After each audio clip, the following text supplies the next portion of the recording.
चरणों में मेरा बारंबार प्रणाम। महाराज जी, मैं सन्यासी महाराज जी से दीक्षित हूँ। श्री राम जी मेरे इष्ट हैं, लेकिन मेरा मन है कि मैं राम जी के साथ साथ माता जगदम्बा की आराधना करूं। इसमें कोई निषेध नहीं। राम जी की उपासना में तो कोई निषेध है नहीं। जानकी जी जब राम जी का वरण करने जा रही तो जगदम्बा की तो उपासना करती और वो आशीर्वाद देती, मनुजाय ही राज्यो मिली ही सोबर सहज सुंदर सावरो। आहा। तो और जब गोपी जन सावरे श्याम सुंदर को प्राप्त करना चाहती तो कात्यायनी की उपासना करी। इसमें कोई निषेध तो है नहीं। क्यों, क्या संशय? किनकी? हाँ तो अम्मा है, पुकारो अम्मा अम्मा, आ जाए। पाठ का मैं संकल्प भी ले चुका हूँ दुर्गा सप्तमी। वैसे संकल्प संकुल्प से तो नहीं आने वाली। बच्चा जब रो के पुकारता है माँ तेरे बिना मैं रह नहीं सकता तो आ जाती। ये हम अपनी बात कह रहा हूं। जब कभी एकांत में विकल हुए और जब कभी, क्योंकि उसी उपासना से आए ना, और जब कभी एकांत में विकल होकर के हम कभी दुर्गा देवी को कभी देवी नहीं माना, अपनी माँ माना है। सदैव हम जब कभी पुकारा है तो अम्बा ही कह के पुकारा, माँ बाप के।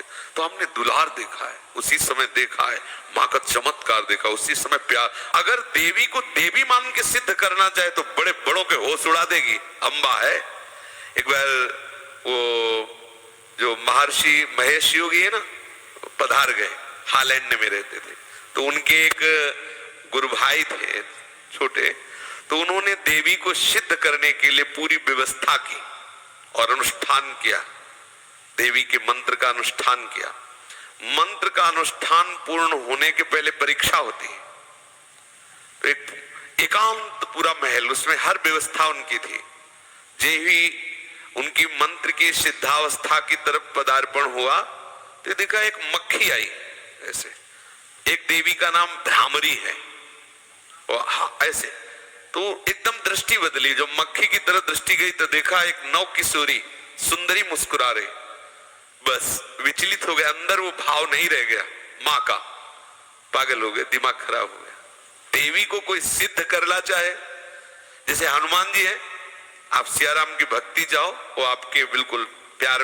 अगर सोचे कोई हनुमान जी को सिद्ध कर ले तो निश्चित सब, हमने मतलब ये सब बातें देखी है, भ्रमण की है ना, तब सब ये देखा है। आप सियाराम का प्रेम चाहो तो हनुमान जी तुम्हारे बिल्कुल दाहिने खड़े। और अगर हनुमान जी को सिद्ध करना चाहो तो तुम्हारे होश उड़ जाएंगे, नाना याद आ जाएंगे, पक्का बात है। तो ऐसे ही देवी के दर्शन की लालसा हो और देवी को वात्सल्य भाव से पुकारा जाए, क्योंकि जगदम्बा है ना।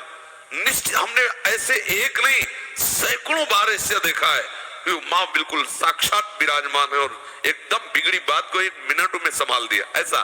तो अब हमें अभी परसों चिंतन हो रहा था कि देखो अपने अंशी के समीप भेज दिया। ये जितनी देवी शक्तियां हैं ये सब हमारी लाडली जी के अंश है। लाडली जो सबकी अंशी है, रोज प्रमाण देखो मिल रहा है। तो अपनी अंशी श्री जी के चरणों में भेज दिया। हम कहीं दूसरी जगह नहीं, जो एक धारा निकल रही थी, जहां से धारा निकली उस धारा ने वहीं पहुंचा दिया। उसका नाम राधा है। जहां से धाराएं प्रकट हुई। तो देवी उपासना निंदनीय नहीं है, लेकिन निंदनीय भाव से उपासना निंदनीय। हम बोले बकरा चढ़ाना और बोले शराब चढ़ाना फिर तुम्हारे नाश का कारण बनेगी भाई। और माँ है, माँ की गोदी में चरणारविंद में लेटो, देखो कितना उनका दुलार मिलता है। वो अपने आप सही मार्ग, वही समस्त सृष्टि की बुद्धि स्वरूपा है। अगर वो कृपा न करे तो कोई परमार्थ में चल ही न पावे। या देवी सर्वभूतेषु बुद्धि रूपेण संस्थिता नमस्तस्यै नमस्तस्यै नमस्तस्यै नमो नमः। इसलिए आप उपासना करिए, लेकिन संकल्प करके सिद्धि रूप नहीं, माँ रूप। मेरी माँ है, मैं अपनी माँ का चिंतन कर रहा हूँ, माँ का यश गा रहा हूँ, माँ की प्रसन्नता के लिए, ऐसा। तेरे पढ़ाई का कितना भी टफ से टफ क्वेश्चन हो तो उसमें अधर्म वृत्ति बढ़ जाती है। अधर्म वृत्ति निश्चित आपको भोगना पड़ेगा। यदि भगवान की शरण में हो जाओ, अबलो नशानी अबना नशई हो, वो कृपा करे तो सब क्षमा हो जाए। वो कह रहे कि हम तो हम सर्वपापेभ्यो मोक्षयिष्यामि मा शुचा। नहीं तो आपका जो कर्म प्रकाशित नहीं हुआ है और आपने पाप कर्म किया वो गुप्त है, वो नष्ट नहीं हुआ, वो भयंकर रूप रख के तैयार है, अपने समय पे तुम्हें नष्ट कर देगा। एक 40-50 वर्ष की अवस्था के थे। अब उनको ज्ञान हुआ कि हमारे द्वारा बहुत अधर्म हुए हैं, अब सब छोड़ो, अब सत् कार्यों में लगो। अधर्माचरण करने वाला कभी सुखी नहीं हो सकता। स्वर्णकार अधर्म आचरण कर रहा था तो उसके अधर्म आचरण में सम्मिलित होने वाले राज कर्मचारियों ने उसे मार दिया, उसका स्वर्ण ले लिया, धन ले लिया और उसे बॉक्स में बंद करके वो निकल ही रहे थे कि वो जो धर्म पे चलना ठाना था उन्होंने देख लिया, बाहर निकले, उनका ये क्या है।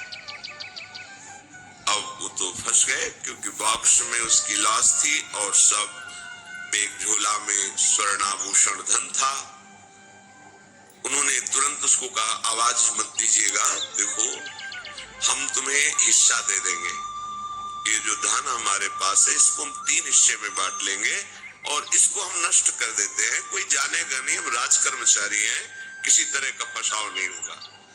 उन्होंने कहा ये मैं अधर्म का कार्य नहीं कर सकता, मैं तो अब हल्ला मचाऊंगा, सबको बुलाऊंगा और बताऊंगा कि तुमने इसकी हत्या की है और इसका धन अपहरण कर रहे थे। तो जो राज कर्मचारी उसके रहस्य को जानते थे वो रात में ड्यूटी देते थे। उन लोगों ने सोचा कि इतना धन इसने इकट्ठा किया है, अगर हम इसको मार देते हैं और इसका स्वर्ण ले लेते हैं तो कोई रिपोर्ट करने वाला भी नहीं होगा, हम बहुत धनी हो जाएंगे।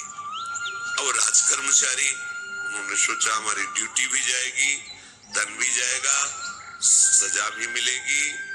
दोनों ने इशारे में ही बात कर ली और हल्ला मचा के दौड़ पड़े, पकड़ो इसे, पकड़ो, जाने न पाए। उसे पकड़ लिया, लोग इकट्ठा हुए, क्या हुआ, देखो ये धन अपहरण करके जा रहा था, इसकी हत्या कर दी। तो हम लोग गश्त लगा रहे थे तो हमें शंका हुई, आए तो देखा ये पकड़ा गया, जो धर्म से चल रहा था उसको पकड़ लिया। अब तो प्रमाण, राज कर्मचारी खुद गवाही देने के लिए तैयार, उसे बंद किया गया, मुकदमा हुआ। वो बार बार जज के सामने यही कहता था जिसकी कसम खवाओ हम कसम खा लेते हैं, हमने बिल्कुल ये कार्य नहीं किया, ये लोग ये कार्य कर रहे थे, हमने इनको रोका तो इन्होंने मुझे साझेदारी के लिए, पर मैंने वो स्वीकार नहीं किया तो फिर इन्होंने ऐसा किया। पर उसकी कौन बात माने, राज कर्मचारी गवाही। मुकदमा लंबा खिंचा, उसे जेल में रखा गया। हर बार आके वो यही प्रार्थना करता, कई वर्ष तक चलता रहता मुकदमा, जेल का उसे बड़ा कष्ट भोगना पड़ता। वो विचार करता कि मैं अगर हिस्सा ले लेता तो बच जाता, लेकिन धर्म से चल रहा था तो देखो मुझे कष्ट भोगना पड़ा। मुझे लगता है भगवान के दरबार में न्याय नहीं है, धर्म रक्षा